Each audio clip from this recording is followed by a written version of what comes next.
ভাবুন তো, একদিন ঘুম থেকে উঠে দেখলেন ইউটিউব, ফেসবুক সব বন্ধ। যদিও আপনার জীবনে ফেসবুক, ইউটিউব একটি বড় অংশ, কিন্তু কল্পনা করুন বিশ্বে এমন কিছু দেশ আছে যেখানে এগুলো সম্পূর্ণভাবে নিষিদ্ধ। শুধু তাই নয়, কিছু দেশ আছে যেগুলোতে এগুলো ব্যবহার করলে আপনার জেল পর্যন্ত হতে পারে।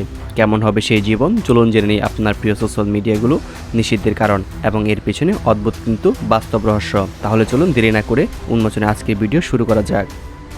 চীন এটি শুধু একটি দেশ নয়, বরং একটি ইন্টারনেট দেয়াল। এখানে ইউটিউব, ফেসবুক, টুইটার, এমনকি গুগল কিছুই কাজ করে না। চীনের সরকার তৈরি করেছে দ্য গ্রেট ওয়েলফেয়ার অফ চীন। এটা এক ধরনের ডিজিটাল সেন্সরশিপ ব্যবস্থা যা যে কোনো বিদেশি ওয়েবসাইটকে ব্লক করতে পারে।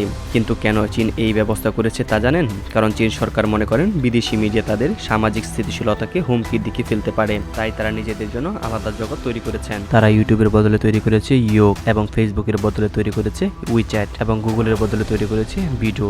আপনি জানলে অবাক হবেন, এখানে প্রতিটি পোস্ট, প্রতিটি ভিডিও, এমনকি কমেন্ট পর্যন্ত সরকারের নজরদারিতে থাকে। আপনি যেখানে কিছু বলার আগে সেন্সরশিপ এটিকে মুছে দেয়। এরপরের দেশটি হলো উত্তর কোরিয়া। এটি এমন একটি দেশ যেখানে সাধারণ মানুষ ইউটিউব কি সেটাই জানে না। এখানে ইন্টারনেট নেই, আছে ইন্টারনেট, সরকার নিয়ন্ত্রিত একটি সীমিত ভার্সন। কেবলমাত্র শাসক শ্রেণী ও নির্দিষ্ট কিছু সরকারি ব্যক্তি আন্তর্জাতিক ইন্টারনেটগুলো ব্যবহার করতে পারে। বাকি জনগণের জন্য ইউটিউব, ফেসবুক বা হোয়াটসঅ্যাপ কিছুই নেই। এমনকি তথ্য পাওয়ার একমাত্র উৎস হচ্ছে সরকার পরিচালিত রেডিও এবং টিভি। বিশ্বে কঠোর আইন পরিচালিত দেশগুলোর মধ্যে উত্তর কোরিয়া অন্যতম। এখানে সব অদ্ভুত নিয়ম পরিচালিত হয়। এখানকার সরকার যা চায় তাই করতে পারে। জনগণের কোনো নির্দিষ্ট অভিব্যক্তি বা অভিমত নেই। আপনি জানলে অবাক হবেন, এখানে একটি কথা চালু আছে: উত্তর কোরিয়ার মানুষ বাইরের জগৎকে চেনে না, আর বাইরের জগৎ উত্তর কোরিয়া মানুষকে বিশ্বাস করতে পারে না। তৃতীয় দেশ হিসেবে রয়েছে উগান্ডা। আপনি জানলে অবাক হবেন, এখানে ফেসবুক, ইউটিউব চালালে দিতে হবে সরকারকে ট্যাক্স। হ্যাঁ, ঠিক শুনেছেন, সরকারকে ট্যাক্স দিতে হবে। 2018 সালে উগান্ডার সরকার সোশ্যাল মিডিয়া ট্যাক্স চালু করেছে, যাতে ফেসবুক, টুইটার ব্যবহার করলে টাকা দিতে হবে।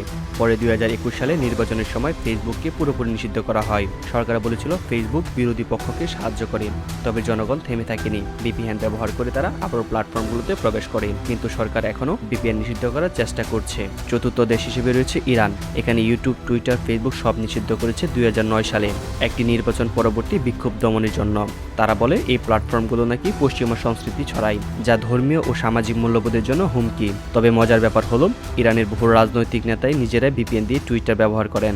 এখানে ইউটিউবের পরিবর্তে চলে অ্যাপার্ট, একটা দেশীয় ভিডিও প্ল্যাটফর্ম, কিন্তু সেটা সরকারের নজরদারিতে চলে।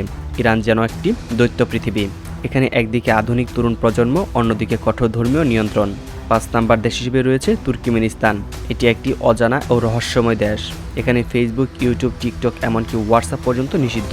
সরকার মনে করেন এই প্ল্যাটফর্মগুলো সমাজে বিপদকে চলায় এবং সরকার বিরোধিতা তৈরি করে। তারা এমন এক ইন্টারনেট ব্যবস্থা গড়ে তুলেছে যেখানে সরকার প্রতিটি ওয়েবসাইটের মনিটর করে। এমনকি নাগরিক যদি ভিপিএন ব্যবহার করে ধরা পড়ে, তাহলে তাদের বিরুদ্ধে আইনগত ব্যবস্থা নেওয়া হয়। এখানে সরকার নির্বাচিত সত্যতা ও দেশপ্রেম ছাড়া কিছু প্রকাশ করা মানেই বিপদ। সম্মানিত ভিউয়ার্স, এই ছিল উন্মোচনের আজকের ভিডিও।